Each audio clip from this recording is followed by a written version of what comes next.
Covid পর্বের সময় থেকেই আত্মনির্ভর ভারতের স্লোগান দেওয়া শুরু করেছিলেন প্রধানমন্ত্রী নরেন্দ্র মোদী।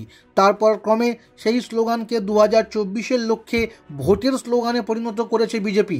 বৃহস্পতিবার রাজ্য বাজেটের পর তৃণমূলের সেনাপতি অভিষেক বন্দ্যোপাধ্যায় যেন আত্মনির্ভর ভারতের পাল্টা শব্দবন্ধ হাজির করতে চাইলেন স্বনির্ভর বাংলা।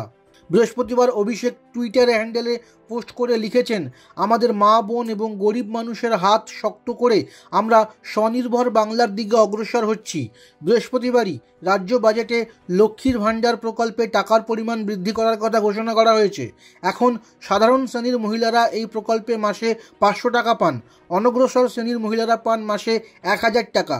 বাজেটের ঘোষণা অনুযায়ী আগামী 1 এপ্রিল থেকে সাধারণ শ্রেণীভুক্ত মহিলারা পাবেন মাসে 1000 টাকা এবং অনগ্রসর শ্রেণীর মহিলারা পাবেন মাসে 1200 টাকা।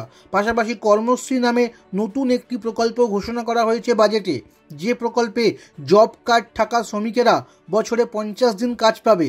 বস্তুত কেন্দ্রের 100 দিনের কাজের প্রকল্প বাংলায় বন্ধ রয়েছে। তৃণমূলের অভিযোগ, বঞ্চনা করে নরেন্দ্র মোদী সরকার বাংলার শ্রমিকদের টাকা আটকে রেখেছে।